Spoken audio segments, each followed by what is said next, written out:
P0010 error code fix.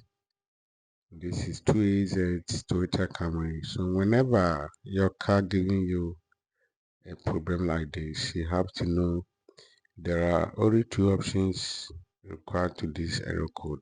Either there is a faulty camshaft sensor or wire harness.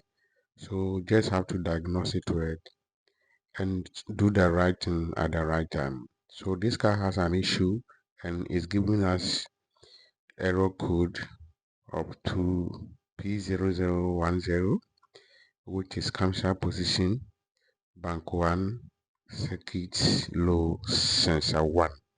So this is what I'm doing, and I check the cam sensor and inspect it well, which I found no fault.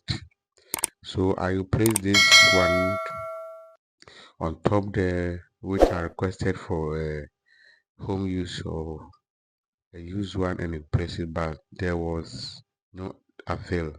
So the fault is still existing. So I peel up the wire connection to the crank sensor, and I saw there is a breakup inside. So this is what we are doing. We want to join it together and fix the old sensor so that we will know whether the code will still remain or it will trigger off. But I assure you, after this there should be a result, and it should be a one-time fix. So this is what I'm doing. I'm trying to join the wire harness which has cut off, so only one wire is connected to the sensor and it will not work at all.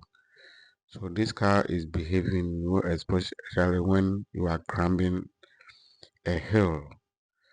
This car doesn't have revolution. It picks slowly, and sometimes the car wants to start, but engine starts on. So whenever you encounter this error code, make sure you diagnose it well, read the code well, and understand where exactly you want to target, because it may give you a bank 1 sensor 1 circuit low, or it may give you bank 1 sensor B circuit low, which you have to know that there are differences. So no try and error, but make sure to tackle the fault once and for all. So on top there, this is the sensor that I requested, but I refused to fix it because I saw that there is no fault on the sensor, and I quickly check the connection. Whenever you are working, there are always two things on electrical issues: the actuator and the connection to the actuator.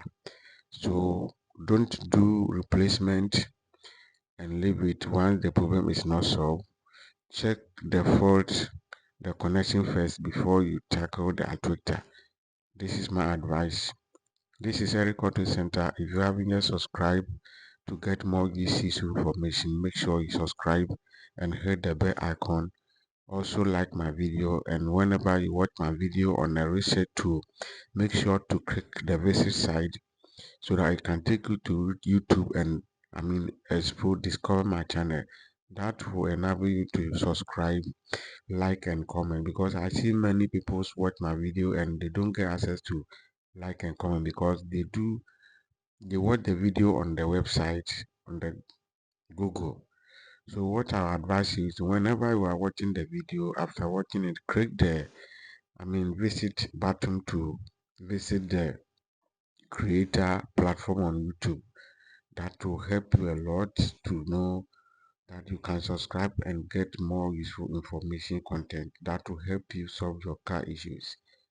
This is it. So after doing this, the problem is already solved, and there's no need to even diagnose or clear the error code. The system itself will clear the error code and you are good to go. So we did this and we get the result. Problem solved. Car user or car owner is happy, and this is a best way to solve P0010 error code on all Toyota cars, whether Corolla, whether RAV4, or any other car, but make sure to read the code well and diagnose it well and tackle the exact sensor or exact fault, exact problem, so that you may know, you may able to escape trial and error. I'm coming up with more useful information. So this is where the sensor is located, as you can see. So I have connected the wire back, restart it, and everything is working perfect. Thanks for watching.